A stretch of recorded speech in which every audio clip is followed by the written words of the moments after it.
Thomas Gardner never expected that the quiet piece of land he had fought so hard to keep after the divorce would one day become the setting for a silent war. The property wasn't remarkable. No ocean views or architectural awards, but it was his. The house stood squarely on the southern slope of the ridge, its white siding a little worn, its porch railing slightly chipped, but it held an odd sort of dignity, the kind that comes not from design but from persistence. What made the land unique was the narrow strip of shared boundary with the adjacent lot, a thin, sloping segment that led to the forest, and beyond that, nothing but old trails and silence. That strip had become symbolic. When he and Rachel divided the estate 2 years prior, every inch of the property line had been negotiated, diagrammed, and legally sealed. The settlement was brutal, but in the end, Thomas had the house, and Rachel had the neighboring plot. 2 homes now stood where once was one. Their agreement, however uneasy, had held. For months, Thomas barely saw Rachel, and that suited him fine. Her house, modern and angular, stood a few dozen yards away, a glass and steel contrast to his weathered frame. He kept to his side, she kept to hers. There were no fences, but the earth itself seemed to understand their distance, until one morning in early spring, when the hum of machinery shattered the rhythm of the landscape. Thomas had been sipping his coffee on the back deck, the quiet broken only by the usual chirps of birds and the occasional creak of wood underfoot, but this was different. A mechanical growl came from the ridge, followed by the clank of metal against soil. He set down his mug, walked to the edge of his yard, and froze. A construction crew, clad in orange vests and hard hats, was unloading rebar and leveling a patch of dirt with astonishing speed. At the center of it all stood Rachel, arms crossed, lips pressed into a thin smile, nodding as the foreman pointed toward a blueprint. At first he assumed she was renovating, perhaps a garden terrace or retaining wall. But as the cement borders took shape and deep excavation began, the purpose became undeniable. She was building a pool, a large, angular swimming pool nestled against the slope, its northern edge pushing perilously close to the property line. So close, in fact, that Thomas could tell without measuring, it had crossed. He waited until the crew broke for lunch and approached, cautious but firm. Rachel turned to greet him, as if she hadn't expected to see him at all. "It's going to be gorgeous," she said flatly, gesturing to the open pit. "I've always wanted water on this side." He didn't respond. His eyes followed the curve of the concrete frame, noting where it clipped the small oak tree, a tree that, if he remembered correctly, stood on his side. When he pointed it out, she only shrugged. "There's a mutual use clause in the settlement," she said. "Don't you remember? For shared features near the slope?" Thomas didn't remember. In fact, he was certain there was no such clause, but Rachel's tone made it clear. She wasn't asking for permission.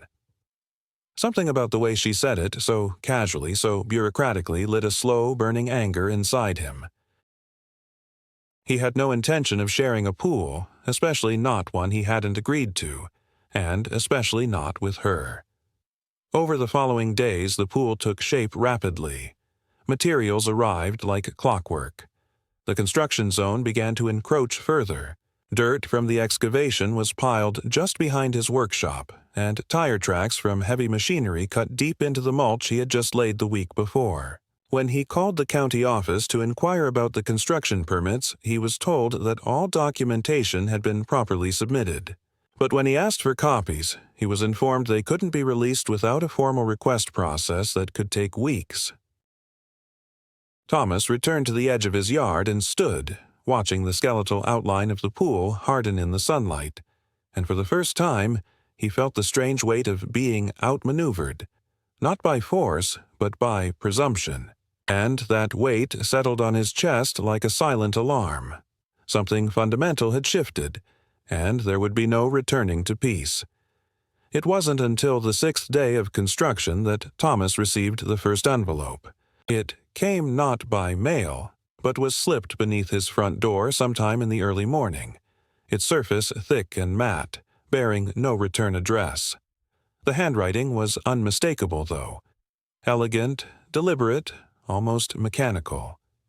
Rachel's. Inside was a typed letter addressed simply to Thomas Gardner, occupant, and formatted like an invoice.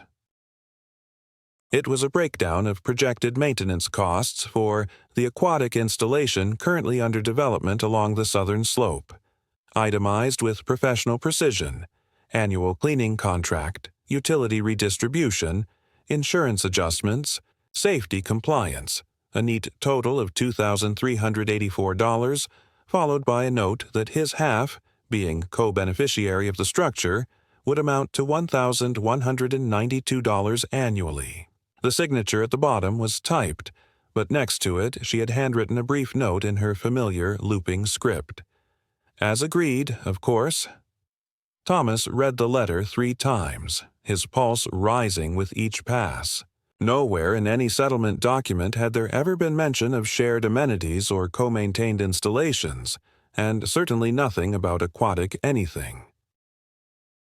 He walked to the kitchen drawer, pulled out the thick envelope that held his divorce paperwork, and sifted through page after page of measured legalese until his eyes blurred.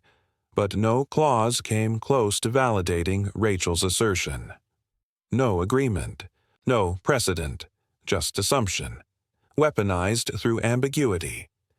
He drove down to the county clerk's office that afternoon, letter in hand, determined to challenge the permit. The waiting room was a beige vacuum of time, occupied by the scent of stale paper and humming fluorescent light. When his number was called, he presented the documents to the woman at the desk, who glanced at them, squinted, and typed a few lines into her terminal. After a few moments of silence, she returned a nod. "Yes, we have the permit on file." Eater Property Improvement for Parcel 37B. That was Rachel's lot. "But I believe the footprint crosses slightly into Parcel 37A, she added, scanning the screen. "There's a note here that the boundary usage was pre-approved as part of an inter-parcel agreement submitted with the application." Thomas blinked. "What agreement?" She turned the screen toward him, and there it was.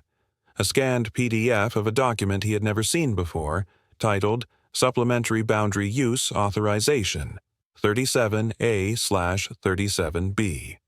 His name was on it. His digital signature. The timestamp was dated 4 months ago, except Thomas knew he had never signed anything of the sort, certainly not electronically. He didn't even have a digital signature on file with the county. At least, he hadn't, until now. The drive home was quiet, save for the rattle of his suspension over the gravel lane. Thomas kept replaying the sequence in his head, trying to rationalize what had happened. He hadn't signed anything. That was a fact. But the document was official, recognized, and live in the system. His first instinct was outrage, but beneath that, an unfamiliar pang of disorientation. Had he missed something? Had there been a time, in the fog of late nights and legal fatigue, when a document had been waved in front of him, its purpose obscured in language designed to confuse? The idea unsettled him more than the prospect of fraud. To have been fooled, to have been careless, that struck deeper than any paperwork. He tried calling Rachel, but she didn't pick up. He didn't bother leaving a voicemail. Instead, he walked the perimeter of the slope that evening with a measuring tape, a flashlight, and a survey map printed from the county website. He knew the edges of his land intimately. He had dug fence posts with his own hands 10 years prior. The new pool's perimeter encroached on his property by exactly 1.4 meters at its widest point, tapering to just under half a meter along the northern edge. It wasn't a mistake. It wasn't even subtle. It was a calculated invasion just within the margin of plausibility, enough to allow her to argue ambiguity, but deliberate in its execution, a kind of slow-motion theft, hidden under compliance. The next morning, Thomas found his garden hose stretched out and curled over a row of slate tiles that had been delivered for the pool decking. The hose, normally coiled neatly on its rack near the spigot, now lay slack across both properties, as though it belonged to the construction crew. Nearby, his lawn chairs had been moved several feet off the deck, ostensibly to make room for construction debris. He hadn't noticed it the day before, but now it felt like a pattern. Small displacements that suggested a slow redefinition of ownership. The foreman, a short man with a deep tan and permanent squint, greeted him as if they were neighbors. "Morning, sir. We'll be pouring the base later today, so there'll be some noise. Just giving you a heads up." Thomas didn't respond. The man misread the silence as acquiescence and added, "Once we're done, you'll barely notice it's there. And it's gonna add value. You'll thank us next summer." Thomas went back inside and locked the door. He sat at his kitchen table with the invoice, the permit, the boundary map, and a deepening sense of absurdity. This wasn't just construction. It was performance, a campaign built on implication, on forms half filed and actions half apologized for. Rachel hadn't stormed his property or broken laws. She was doing something worse. She was colonizing it politely. That evening, when Thomas returned from a walk, he found a plastic crate by his mailbox. Inside were laminated pool regulations, a guest policy sheet, a sign-up form for scheduled swim times, and a printed calendar marked with shared access days. At the bottom, underlined in a cheerful blue pen, were the words, "We look forward to your..." Participation, no name, no return address, just the assumption that participation had already begun. The following week began with silence, but it was not the kind that soothed or restored. It was heavy, deliberate, and filled with the weight of unspoken tension. Rachel didn't call, didn't come by, didn't even appear outside her house. The construction noise had ceased, and for a day or two, Thomas allowed himself to believe that perhaps the situation had plateaued, that the presence of boundary lines and quiet defiance had forced her to recalculate. But then, early Thursday morning, a new crew arrived. They were not the same group of workers who had poured the concrete and set the rebar. These men were in matching navy polos, carrying sleek black tool cases instead of shovels and concrete trowels. They weren't here to build, they were here to install. Thomas observed from his window as they unpacked equipment: filtration systems, ultraviolet units, a compact pump station that looked like something borrowed from a municipal project. He walked outside, trying to appear casual, but the foreman intercepted him with practiced cheerfulness. "Just finishing up the maintenance infrastructure, all approved and routed." He didn't wait for a response. Thomas asked to see the approval, to which the man replied, "You'll find everything on record with the HOA," and offered a shrug so impersonal it bordered on performance art. That afternoon, Thomas received another envelope, this time official, with the embossed seal of the Homeowners Association. The letter inside was a formal statement acknowledging the completion of a shared-use aquatic amenity, situated on the boundary of parcels 37A and 37B. It further noted that, as a recognized party to the usage agreement on file, Thomas would be assessed an annual fee for maintenance, distributed evenly among direct beneficiaries. A separate line item introduced a monthly surcharge for operational, overhead, and seasonal servicing. The total projected cost was now over $2,800. At the bottom, in smaller print, was a clause stating that refusal to comply could result in a lien placed on the property until equitable restitution was made. Thomas felt his breath shorten. It wasn't just the cost, though that was absurd. It was the language, the assumption of compliance, the veiled threat. The word lien echoed in his mind like a depth charge. He had been through enough legal fire during the divorce to know what a single document could do if weaponized properly. But this wasn't about finances. Not really. This was about legitimacy, about transforming a breach of property into a normalized transaction. If no one resisted, if no one questioned, it would become real. It would be precedent. He drove to the HOA office the next morning, a modest building at the edge of the development that tried to resemble a town hall but looked more like an upscale storage unit. Inside, he was met with smiles far too bright for the context.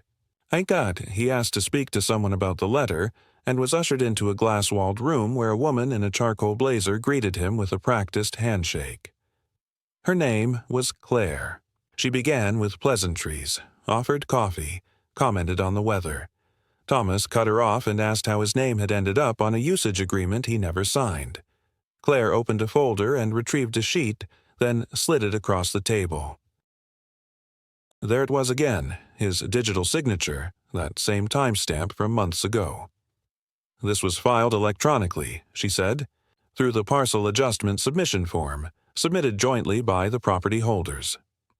Thomas told her plainly that he had never seen that form, never signed it, and that it must have been submitted fraudulently. Claire didn't flinch. "You'll need to file a formal dispute," she said. "But please understand, once infrastructure is installed and fees assessed, contesting involvement becomes more complicated.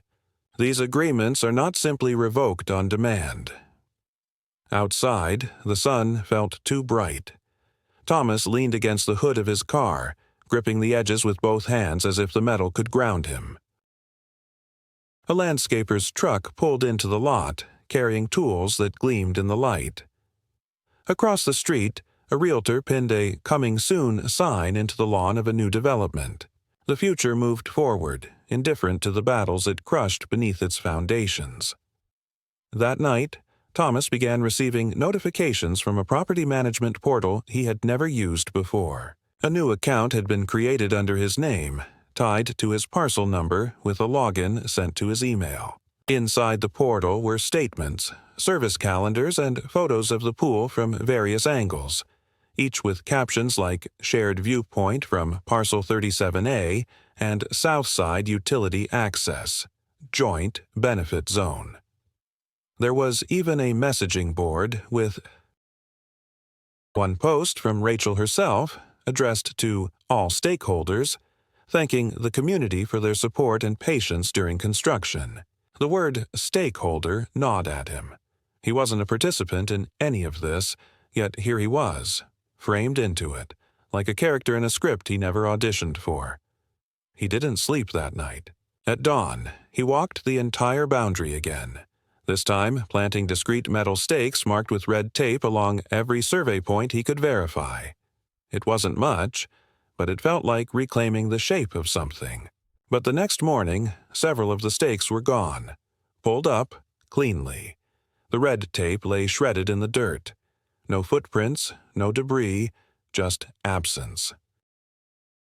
Thomas scanned the area, heart hammering, and for a moment he felt watched, though no one was there. He knew Rachel wouldn't have done it herself. She didn't need to. She had others now. Workers, contractors, forms, emails, systems, the machinery of shared legitimacy. He went inside and turned on every light in the house. He pulled out the deed, the settlement paperwork, every document he could find. And then he did something he hadn't done since the divorce. He called his former attorney. Not because he wanted to sue, not yet, but because he needed someone else, someone with authority to confirm that he wasn't imagining this, that what was happening to him wasn't normal, or fair, or a misunderstanding. The call was brief. The attorney, Paul Eckers, was calm and deliberate. "Boundary disputes are often less about property and more about pressure," he said. "You push until the other person yields. Then the paper catches up." Thomas sat in silence after the call. There were no cameras, no fights, no angry confrontations. But this was war, and the ground beneath him was shifting, inch by inch. There came a morning when Thomas realized he no longer felt comfortable walking across his own land. It wasn't fear, not in the traditional sense, but something more corrosive, more intimate. He had begun to feel like a guest in a place he had built from the ground up, as though every step he took along the western edge of the property might be interpreted as trespass. The transformation hadn't happened all at once.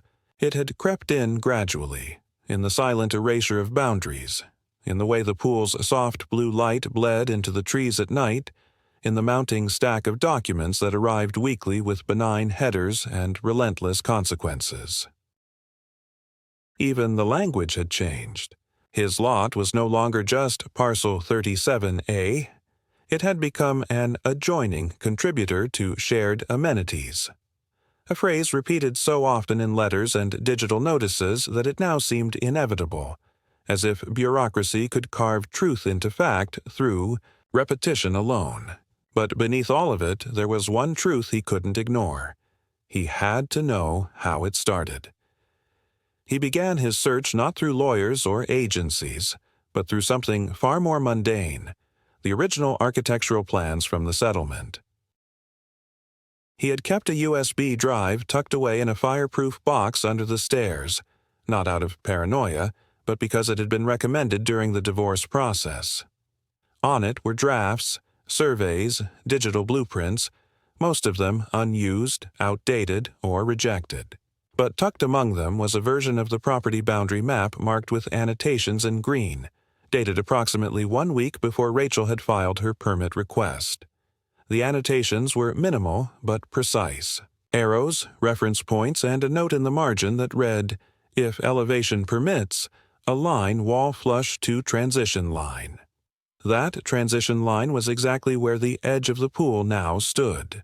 What was more disturbing was the metadata, last modified not by Rachel, but by a subcontractor he didn't recognize, a name that did not appear on any of the documents Rachel had filed publicly.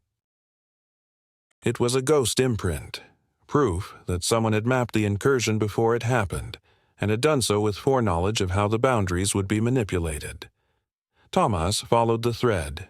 He contacted the architectural firm listed on Rachel's permit and, posing as a prospective client, asked about their recent projects.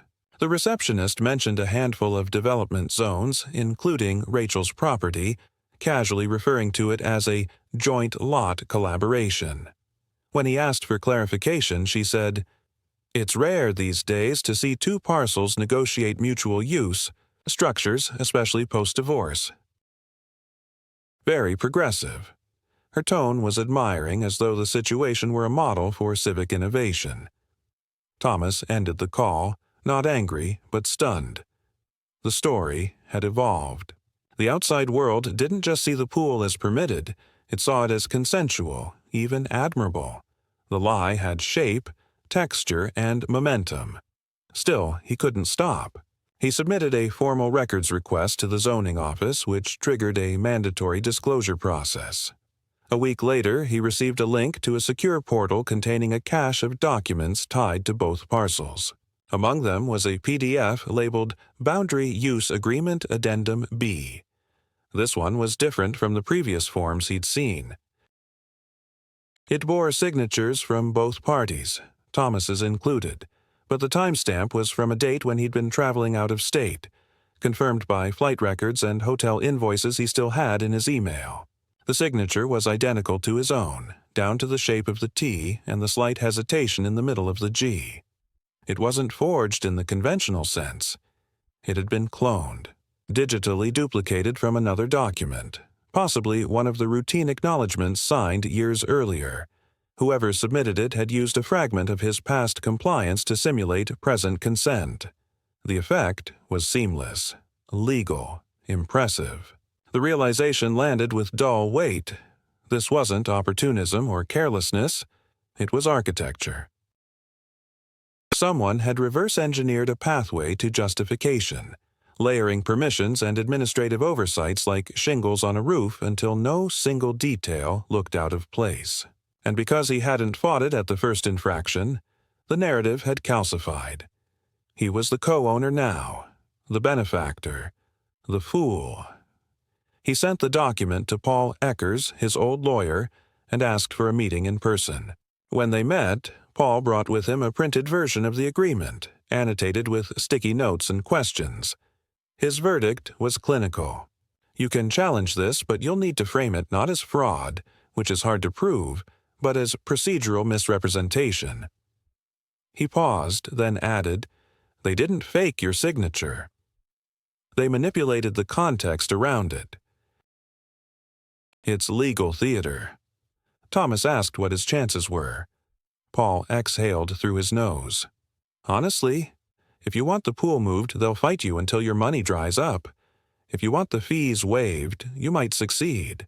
But even then, they'll frame you as combative. He paused again, then said something Thomas wouldn't forget. People like Rachel win because they understand how to appear reasonable while being relentlessly strategic. She's not after your property. She's after your submission. That night, Thomas didn't sleep. He walked the perimeter again, then sat on the edge of the slope and stared at the water. The pool shimmered under LED lights embedded along the border, its surface still, its presence undeniable. It wasn't just a structure anymore. It was a message. He remembered the crate by his mailbox, the laminated regulations, the shared access calendar. He thought about the login portal, the posts from Rachel, the shifting story presented to every outsider. He saw it now for what it was, not a home improvement, but a quiet annexation. It wasn't personal, it was methodical. In the morning, he mailed a certified letter to the HOA, formally contesting the validity of the boundary use agreement and demanding immediate cessation of all fee assessments. Then, for the first time, he posted his own message to the community portal. It was short, calm, deceptively simple. To clarify recent misunderstandings, I have never consented to shared usage or financial contribution to the adjacent pool installation. Any documentation suggesting otherwise is currently under legal review. He hit send and logged out. By noon, the message had been buried beneath posts about lawn maintenance, garage sales, and a lost cat named Jupiter. No one responded. But 2 hours later, the contractor returned, not with workers but with a clipboard and a camera. He circled the edge of the pool, took photos of the boundary stakes Thomas had reset, and noted the slight lean of one of the oak trees near the slope. When Thomas approached, the man nodded politely but said nothing. He left without incident. That evening, a new email arrived, this time from the HOA Compliance Division, stating that a possible encroachment or disruption of shared structures had been documented and would be reviewed. Thomas read the message once, then closed his laptop. He had reached the midpoint of a battle he had never asked for. A war waged not with noise or violence, but with paperwork, politeness, and plausible deniability. And he understood something new now. He wasn't just defending land. He was defending the right to say no without being rewritten. The escalation didn't arrive with the sound of trucks or the clatter of tools. It came quietly, in a series of letters and notices printed on heavy cream-colored paper, all bearing the HOA's polished insignia and the same curated tone of institutional neutrality. Firm but polite, exact but non-committal. The first was a notice of non-compliance, citing Thomas for obstructing a shared structure's maintenance access zone. The second warned of potential fines for unauthorized alterations to the terrain bordering the pool, referring specifically to the stakes Thomas had reinstalled to mark his original property line. And the third, far more consequential, stated that his challenge to the boundary agreement was being reviewed, but, in the interim, all financial obligations remain valid and enforceable. It was phrased like a bureaucratic shrug, but its implication was razor-sharp. Until further notice, he was still on the hook. Thomas stood at the kitchen table, rereading the third letter as his coffee went cold beside him. The language danced just inside the lines of legality, using the passive voice to disguise the aggressiveness of its intent. No names, no acknowledgement of the very real dispute underway, only procedure, always procedure. That was the armor they wore. Not threats, not lawyers, just formality. But beneath the language, he saw the truth. He was being boxed in administratively, not because they expected him to give up the fight, but because they wanted to exhaust his capacity to keep resisting. It wasn't Rachel's pool that would win. It was the paperwork that orbited around it like a swarm of locusts. The following week, the tone changed again. A landscaping crew arrived unannounced, entering through the slope's western edge. They began trimming hedges and clearing brush that technically belonged to Rachel's parcel, but soon crossed the invisible line Thomas had fought so hard to make visible. When he approached, one of the workers gestured toward a printed work order taped to the side of their van. Joint Parcel Maintenance, it read, with both property numbers listed. Thomas stood in the path, refusing to move until they backed off. But the moment replayed itself 2 days later. Different crew, same tactic. This time, he filmed it. He emailed the footage to the HOA. There was no reply. Instead, 2 days later, he received an incident log from the association stating that confrontational behavior toward contracted personnel may result in mediation or sanctions. The inversion of reality was so complete it nearly made him laugh. Nearly.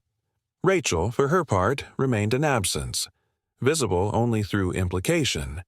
Her curtains remained drawn, her car parked perfectly centered in the driveway. The only time he saw her was through the reflection in the pool itself as she walked across the terrace with a tablet in hand, stopping now and then to photograph something just out of view. One evening, she left a single-page letter taped to the parcel marker between their homes. It wasn't addressed to him by name.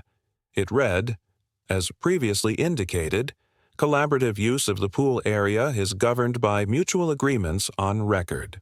Further resistance to standard upkeep will be interpreted as neglectful and may result in compulsory administrative response. She had signed it with her initials only. No greeting, no goodbye.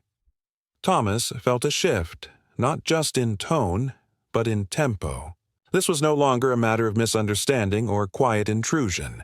It was now fully codified procedural warfare. His name had been folded into systems that refused to acknowledge intent, and Rachel had stepped back entirely, letting the machine speak for her. The HOA had become her proxy, her executor, her shield. He knew then that challenging the paperwork alone would be a waste of time. The structures had been built not just in concrete and steel, but in perception.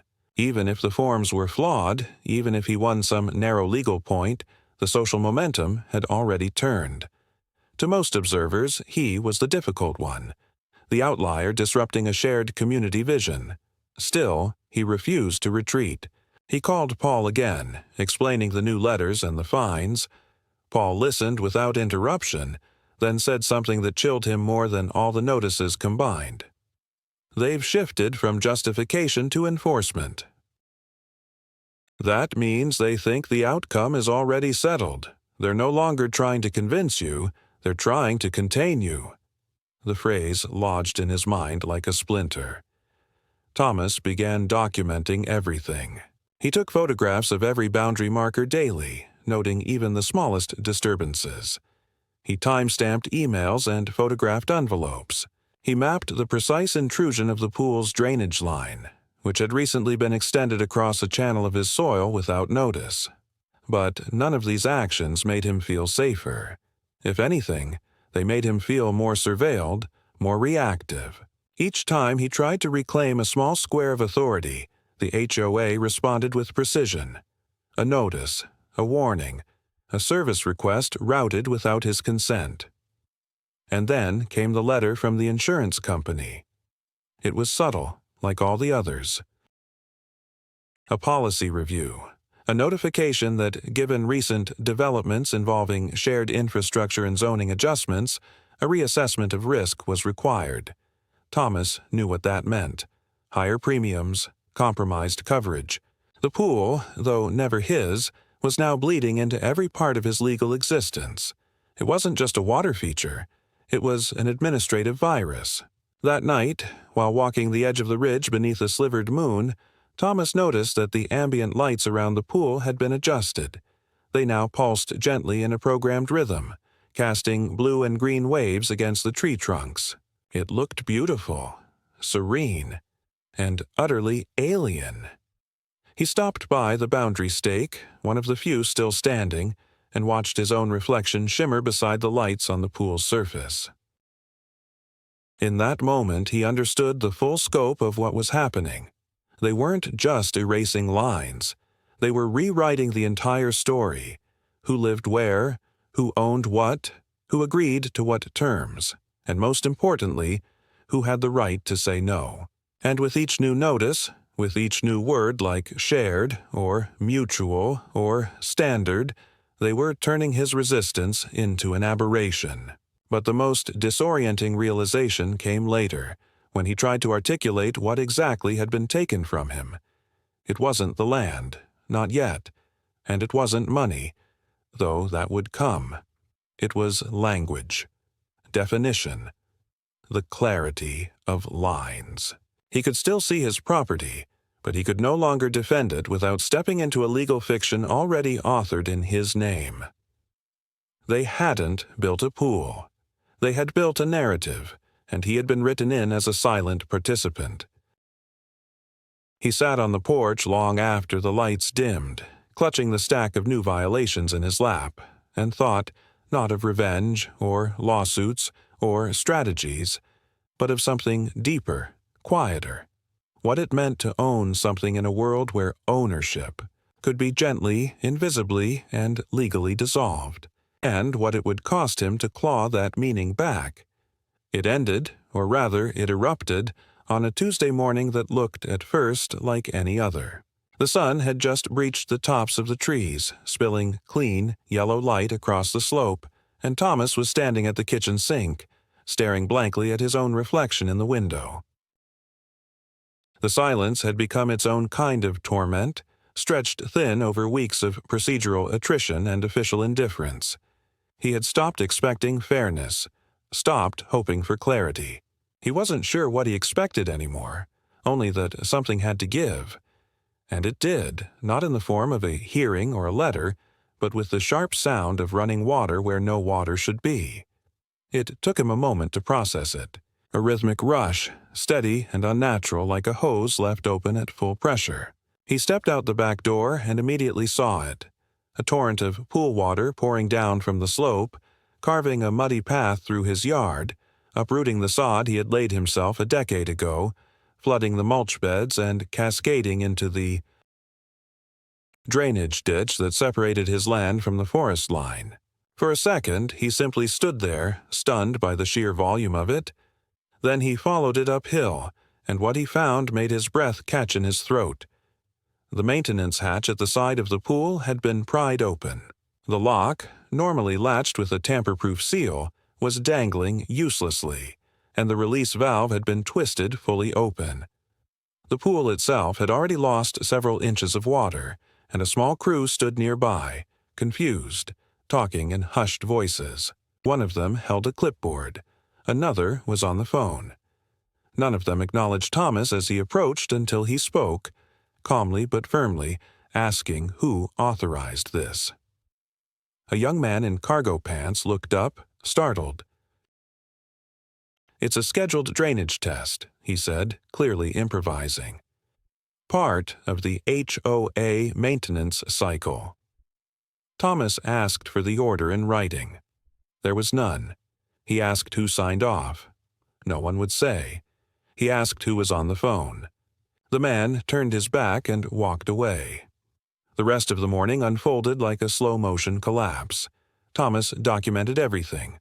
The broken lock, the water damage, the statements. He called the county inspector and was told that such maintenance wasn't scheduled for any parcel in that sector.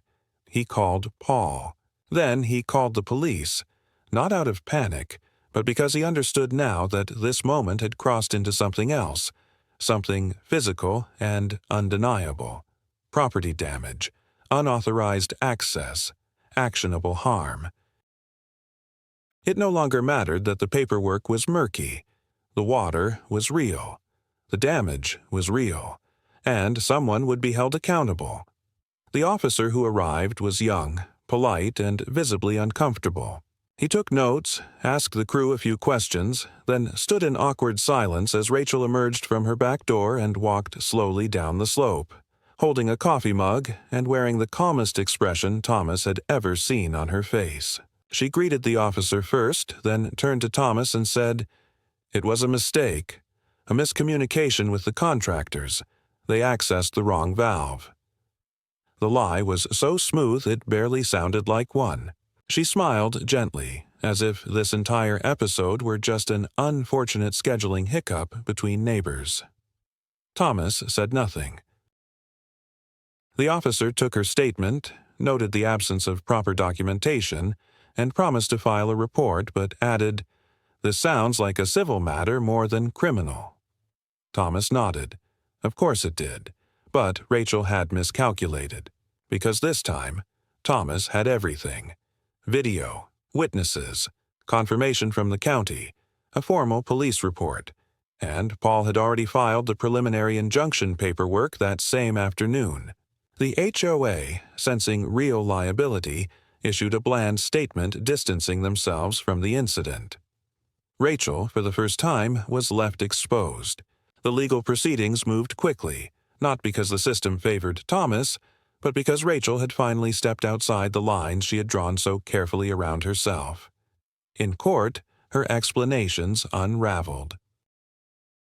The forged agreements, the overreach, the quiet administrative reshuffling, it all came into view under the sterile lights of procedure. The judge didn't call it malice. He called it calculated misrepresentation with intent to encroach upon a legally defined property boundary. She was fined. The HOA's fee structure was overturned. The drainage system had to be rerouted.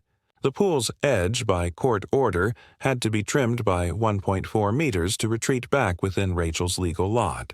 And Thomas, silent, exhausted, and uncelebratory, walked out of the courthouse not with triumph, but with the distinct feeling of having just survived something, not won. He didn't speak to Rachel after the ruling. There was nothing left to say. She remained in her home, now shaded by a tall privacy screen the court had allowed him to install along the newly affirmed property line. She no longer walked the terrace. The pool lights no longer pulsed at night. There was no apology, no acknowledgement, only absence. But that was enough. For the first time in months, Thomas felt alone on his land, and in that solitude there was peace. Not loud or victorious, just solid, real, and finally, his. Autumn arrived slowly that year, as though the land itself were reluctant to change again so soon. The leaves turned gold and brittle, the air thinned with a quiet chill, and the sounds of construction, once a daily fixture, vanished completely. Thomas found himself drawn to the edges of his property, not out of vigilance, but from something quieter, something closer to ritual. He would walk the slope each morning with a thermos of coffee in hand, tracing the line that had been so bitterly defended, not to check it, but to remember what it had cost him to make it real. The boundary posts, once symbols of defiance, had become something else. Markers of survival, perhaps, or simply proof that some lines, once drawn, do not need to be crossed to be meaningful. Rachel remained in her home, but she had receded entirely from view. No contractors, no crews, no further letters. The HOA no longer sent notices. The login portal Thomas had once been forcibly registered to was deactivated. The pool, from what little he saw of it, remained still and unused, its water clean but untouched, like a monument to something neither of them could quite bring themselves to dismantle. Life resumed in increments. Thomas repaired the parts of his yard damaged by the flooding, reseeded the slope, planted hardy shrubs along the legal edge now bolstered by a simple wooden screen that offered privacy without menace. He didn't speak of the events often, and when he did, it was never in the language of victory. There was no triumph in what had happened, only endurance, a lesson carved into the topsoil of his home. But there was, at last, space to breathe. He began spending longer evenings on his porch, reading by lamplight, sometimes even sharing quiet conversations with neighbors who had once kept their distance. Not all of them had chosen sides. Most simply hadn't known what to do. Now they nodded when they passed him on the street. Some even waved. In time, the documents, the letters, the court files were boxed up and moved to storage beneath the stairs. The stakes stayed, though. He left them in place not because he expected another fight, but because they reminded him that boundaries, once erased, require rebuilding, not just with paper, but with clarity, patience, and sometimes defiance.